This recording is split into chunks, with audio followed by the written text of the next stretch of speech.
I realize that when I give you evidence of God's existence and the truth of Christianity, for instance, that a man named Jesus years ago rose from the dead, his opponents couldn't disprove it, those who believed it were willing to die for it.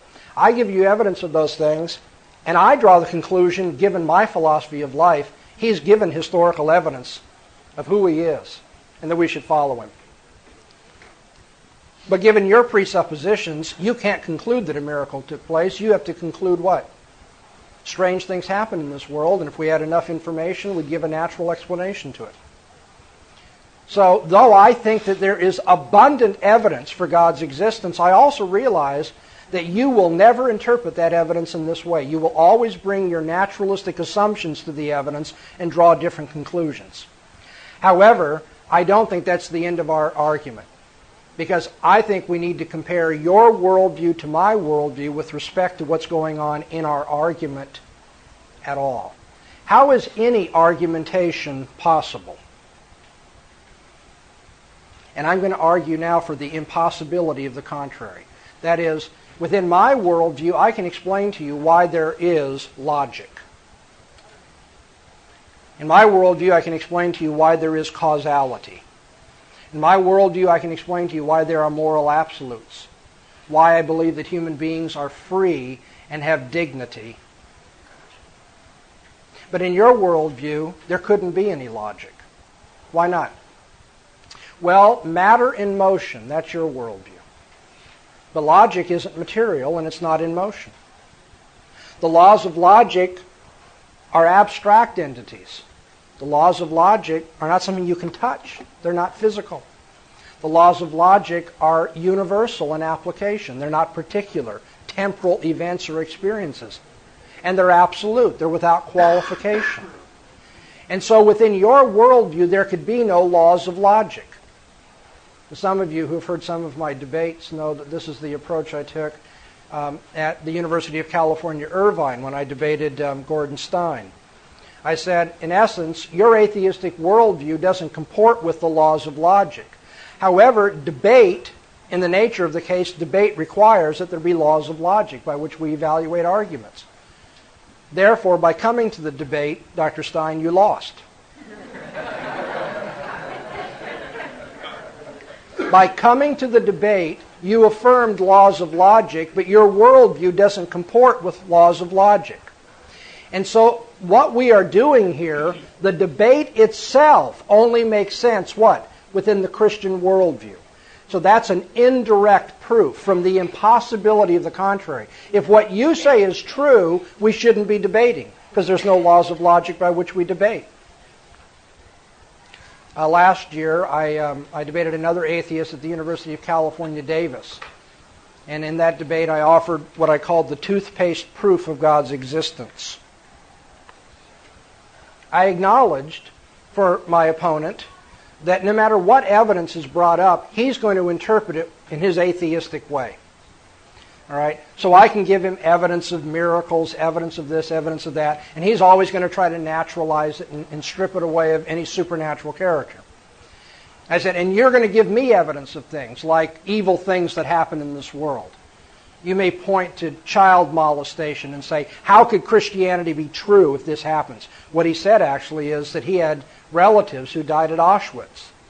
He said, was God asleep at the wheel of the universe when my relatives were killed by Hitler and so forth? He said, you're going to point to evidence like that. Now what am I going to do with that evidence? I'm going to say God has a morally sufficient reason for what he's allowed to have happen in history.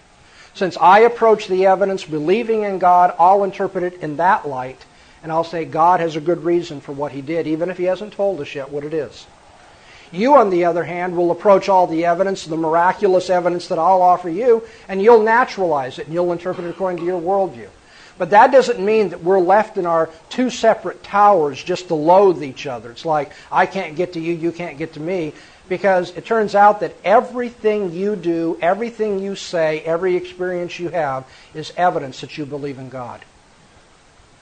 Of course, this just bewildered him, and if you ever watch the tape, I think you can see this. It's just kind of like over his head. He just did not understand what was going on. But here's the toothpaste proof of God's existence. If you squeeze the toothpaste tomorrow and expect the toothpaste to come out, if you squeeze the tube and expect the paste to come out, I want to argue you're working within a Christian framework about reality. Why is that? Well, because how do you know that the paste is going to squirt out tomorrow? You're going to answer, well, because of past experience. But of course, past experience is not relevant to what's going to take place tomorrow, is it? Unless what? Unless you add this premise. The future is like the past. Now, has anybody ever observed that? Has anybody observed the future? Go back to David Hume. A few minutes ago we were talking about. No one knows the future.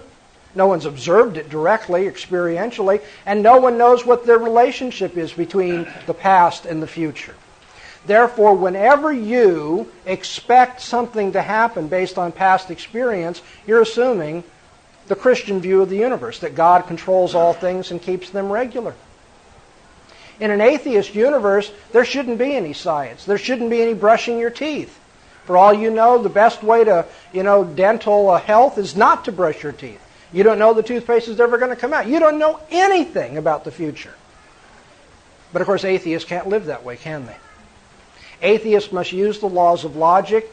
Atheists must assume the uniformity of nature in order to think scientifically. And atheists have got to live in this universe as though there are moral absolutes. I've never found a man yet who didn't give evidence that he believed in moral absolutes. Although you hear a lot of cheap talk about people who say, oh, everything's relative. You know the best thing to say to someone who says everything's relative? Say, even that? Even that statement is relative? When I was debating Dr. Stein, I suggested to him that the way in which a person might win an argument is by shooting his debate opponent. Maybe that's the way you decide who has the best argument, right? I pull out my gun, I shoot you, you're dead, I win the debate. Now, what's he going to say to that? He's either going to say, well, there are no moral absolutes, so I guess you have the right to kill me, in which case I win the debate. Or he's going to say, no, there are moral absolutes, therefore thou shalt not kill, you shouldn't shoot me, you can't win the debate that way. And then I'm going to say, well, then I win the debate anyway, because you can only make sense of that if there's an absolute personal God who says you can't kill people. So that's why I pointed my finger at him and said, make my day. Go whichever way you want, you're going to lose the debate. Atheists cannot make sense out of reasoning. They cannot make sense out of science. They cannot make sense out of morality.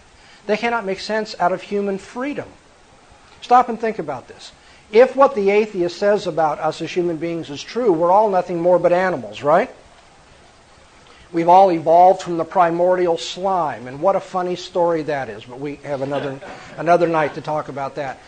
And in this natural development of us as human beings, our craniums evolved too. And there's gray matter in here, and this gray matter is controlling what's coming out my vocal cords, out my mouth. And that gray matter is subject to the laws of chemistry and biology, physics. And therefore, what I say is just as predictable as a weed growing. It's just the laws of physics and chemistry and biology working their way out. If what the atheist says about us is true, we don't really have freedom to look at evidence and make a decision what to believe. We just end up doing what the laws of physics require us to do.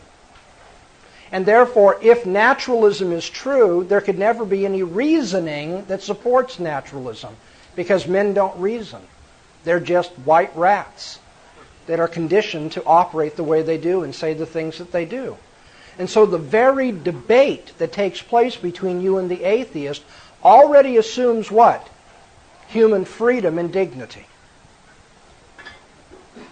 And that's what I mean by arguing from the impossibility of the contrary. A transcendental proof of God's existence can be put this way. And I'm going to give you the most general form of it. And then as you can see here, there are many versions that you can use depending on what is relevant to your discussion or what you're interested in. The transcendental proof for God's existence is that without Him, you couldn't prove anything.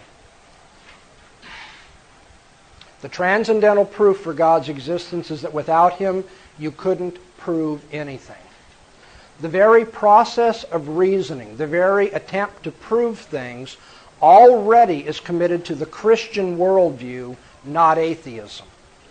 And if you were committed to the atheistic worldview, you would destroy the possibility of reasoning in the various ways that I've already illustrated for you. In the outline, I've talked about the transcendental proof from the concept of causality, the toothpaste proof. From the concept of necessity.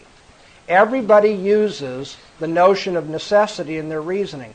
But in a chance world, listen closely, in a chance world, is anything necessary? No, there's neither conceptual, nor empirical, or psychological, or any other kind of necessity. The concept of order. Now these first three concepts, you notice, match the traditional proofs up in Roman numeral 4. First cause, conceptually necessary, and final orderer. What is the difference then between the traditional approach and the transcendental approach? This is the $64,000 question. I know it's warm, I know it's late in the evening, but tune back in. Give me just a couple minutes here, because you need to catch this.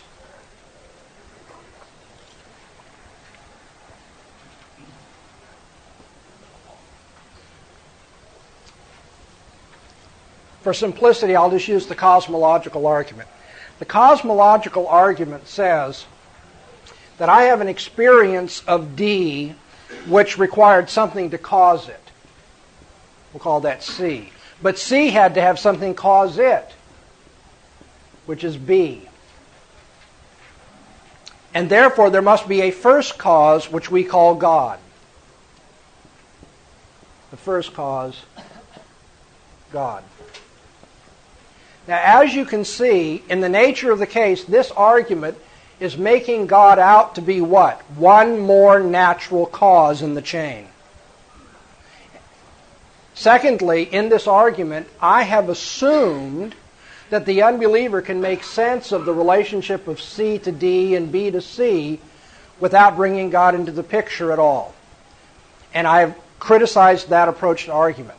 What I'm now proposing is not that we make God one more of the causes in the chain, but rather that we look at this whole way of reasoning, the concept of cause, and say there could be no concept of cause if God did not exist. God is the precondition for the intelligible use of causal reasoning. If there weren't this God, we couldn't draw any causal connections between toothpaste and squeezing, stubbing our toes in pain, or smoking and cancer, or anything. It's the concept of cause that I'm arguing for, rather than God being one of the causes.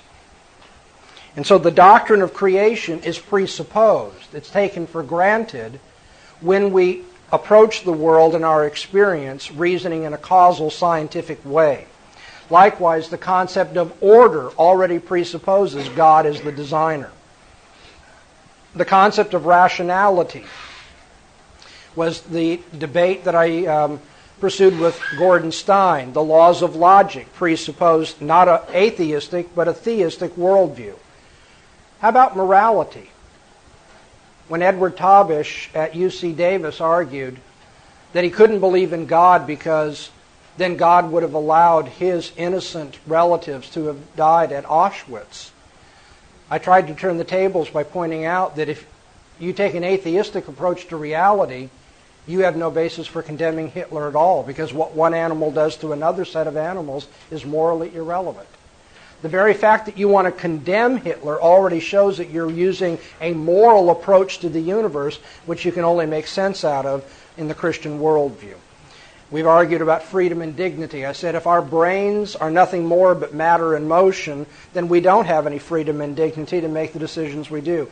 And if time allowed me, I'd like to point out to you that anything you like to talk about opera, you like to talk about baseball, you like to talk about legal matters, you like to talk about science or industry or money, anything in human experience you like to talk about, it will turn out that the unbeliever cannot make sense of what he or she is saying without borrowing from the Christian worldview.